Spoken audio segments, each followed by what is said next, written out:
Hello and welcome to Camp Xbox. October is wrapping up soon, and at the top of the month, we talked about some 360 horror games. So why not dive back in and check out some more? I went into the comments of part 1 to see what you thought should come next, and I picked 5.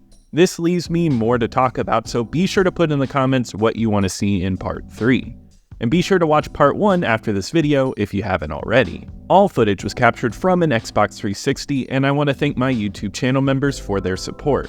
But let's go ahead and hop into this list. First on the list is Clive Barker's Jericho, which was released in 2007 for the PC, PS3, and 360.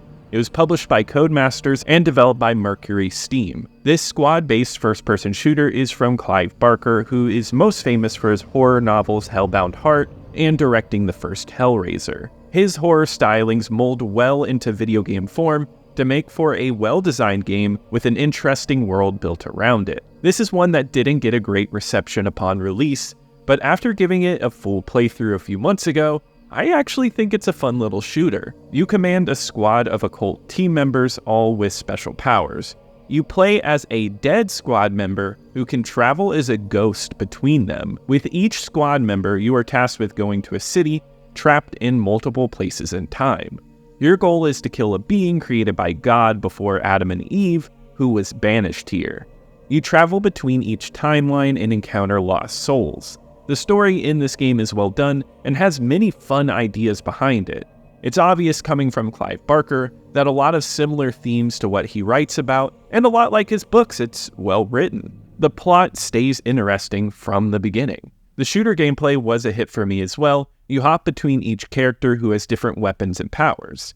You have a sniper who has a ghost bullet that you can control to its destination, which is extremely useful on harder difficulties. You have a heavy that has a chain gun that obliterates enemies. One team member wields a sword and slashes through them, and each feels like they have correct uses at the right times, except for a couple. I have a few complaints. A few characters get used way more often in puzzles than others, and the QuickTime events are really annoying with how fast you have to hit them. It does have some minor issues with its level design, but it more than makes up for it by being a good time. It could have been a simple shooter, but the added swapping on top of the shooting makes for a good time. The level design is very interesting with a lot of dark visuals. There are pools of blood and deformed monsters. It wears its horror influences proudly and has that imagery on display. I wouldn't say it's scary, but it's not afraid to throw some disgusting visuals at you, and I think it gives the game a unique look. Sound-wise, this game is completely cohesive, especially with its great soundtrack. It has a classical operatic vibe with dark choruses that gives it its unique feeling. I don't think it's a perfect game by any means. It has issues, but it has a cool story and some fun first-person shooter gameplay. I think it's at least better than its reputation, and it's worth playing for any horror game fan. And if you're interested in a full review of this game, I have one on this channel.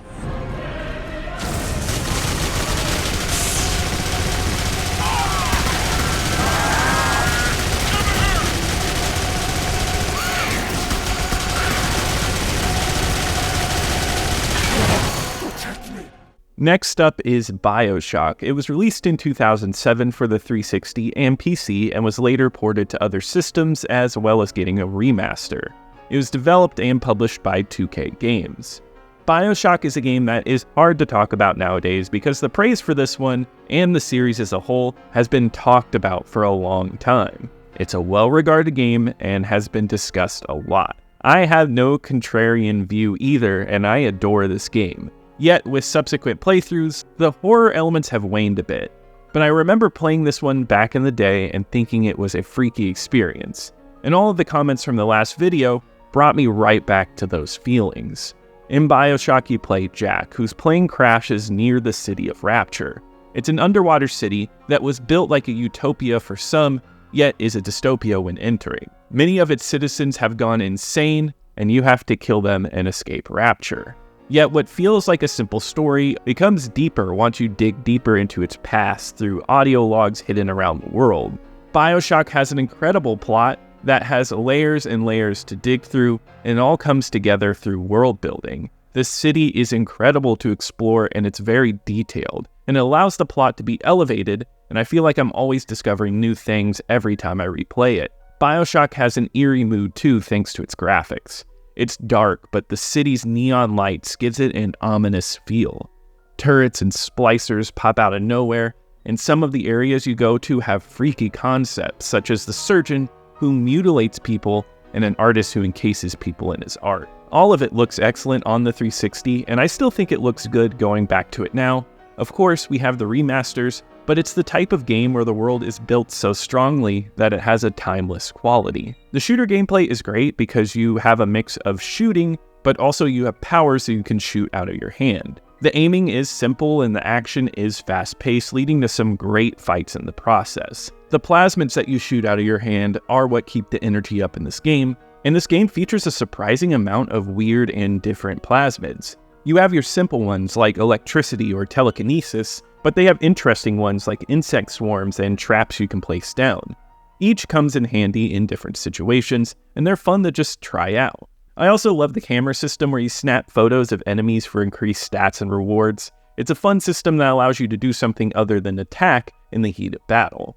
And there's loads more I could say about this game, such as how great the music is, and the voice acting is some of the best, but I want to keep this brief. If you've never played this one before, definitely check it out. It's fantastic.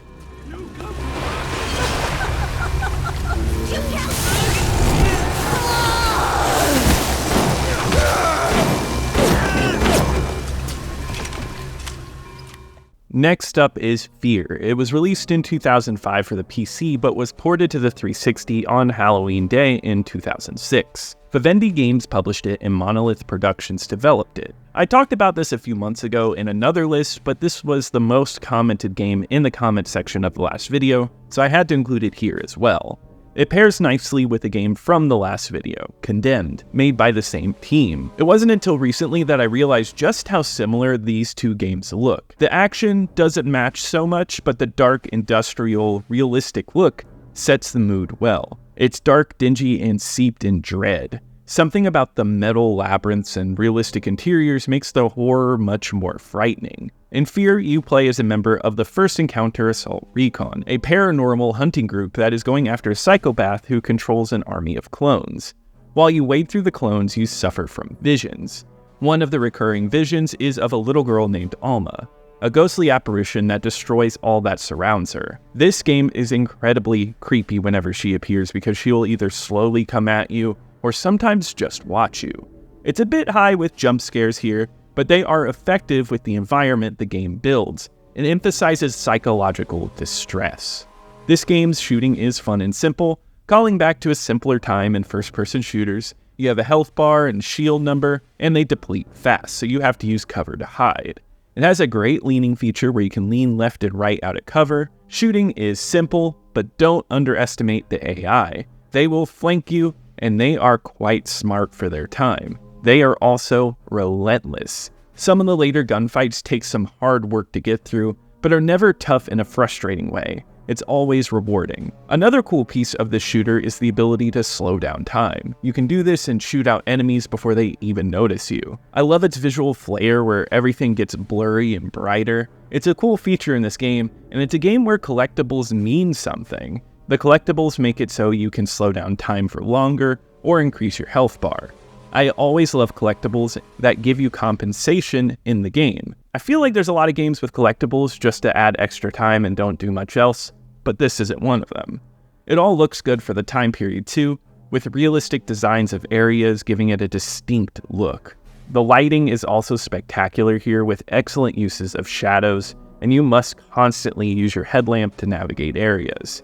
F.E.A.R has both the action shooter and horror elements down very well, and makes a horror-action genre mix that succeeds well on both fronts.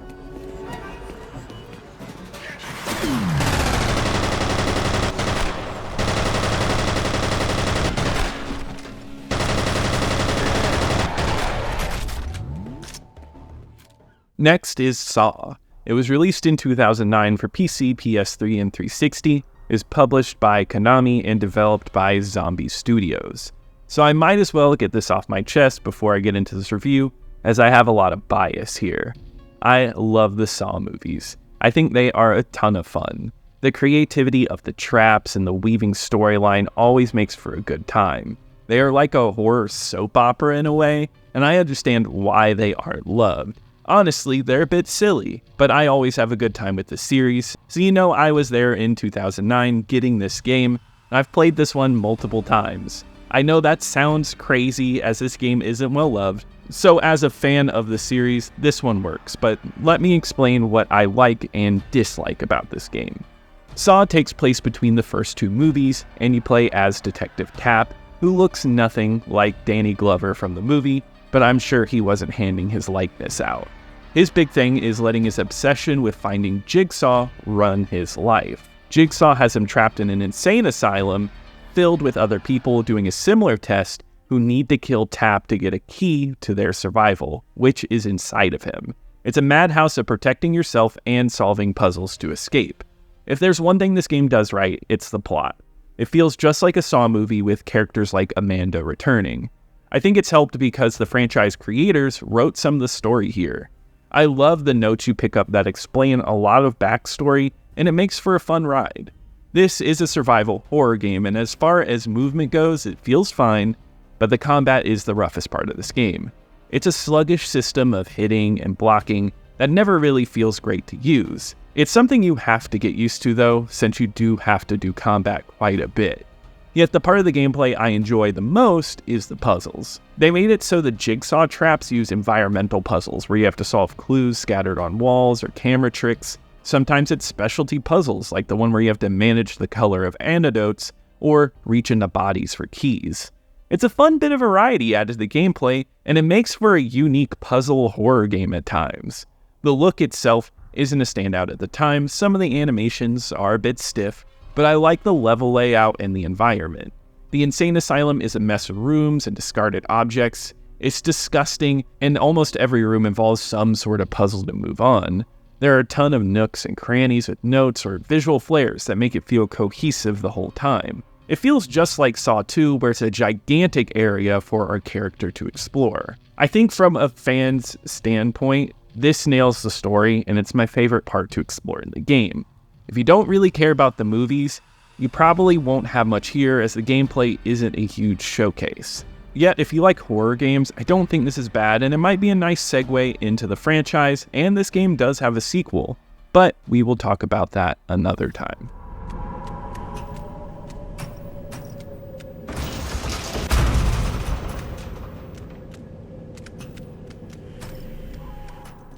The final game on today's list is Splatterhouse. It was published and developed by Namco Bandai, and it was released in 2010 for the PS3 and 360. Splatterhouse is a reboot of the horror franchise of the same name. It's a franchise known for hardcore gore in a beat-em-up style. This game keeps that well and true with copious amounts of blood and dismemberment, similar in style to Mortal Kombat. It's also an arcadey action beat-em-up game, even with side-scrolling sections, just like the original Splatterhouse games. This is not a scary horror game by any means, but it is definitely horror-themed. It's set in a psychotic house of horror with monsters you brutally kill. It's a gruesome game, which if you're into that thing, this one has some great visuals. You play as Rick in this game, who has to save his girlfriend from an evil doctor.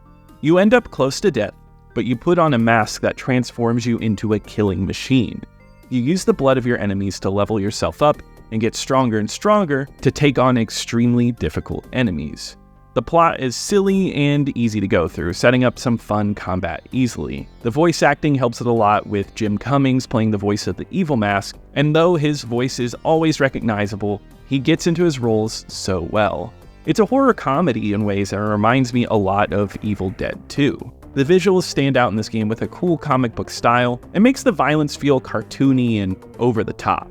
It allows for the dynamic kills you experience to be more funny than they are vile. The surroundings of the mansion you go into are also filled with visual style, with rooms with odd features like a spike you have to stab someone into in order to move on. It has a visual uniqueness that allows it to stand out even today, with a stark violent look that's also cartoony. Another game that I feel like could match this is Mad World on the Wii. The combat in this game is easy to pick up, with simple combos of light and heavy hits to attack enemies. It plays into the beat-em-up style of the originals because not much changes with the format. You go in and kill bad guys and you move on. To some, it may be repetitive, but for this game, it works. Luckily, the leveling system helps a lot here. There are a ton of special moves to spend your blood on that gives the combat system a little more variety. It also helps that if you like a challenging game, this one is tough, so it'd be good for you. Some of the combat sections in this game are a pure gauntlet, and you only regenerate by getting more kills and creating carnage. Splatterhouse is a fun, arcade-style beat-em-up game. It's the right amount of silly and gory to make it a good time. If you like your horror a bit more ridiculous, then this one might be up your alley. It also might be good for anyone that just likes a simple action game.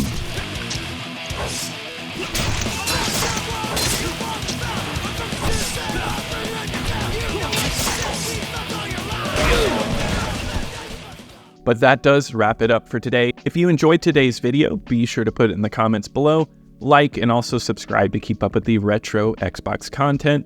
Be sure to let me know in the comments what I should cover next. And I want to give a huge shout out to my YouTube channel members. Thank you so much for your support, and I'll see you here next time at Camp Xbox.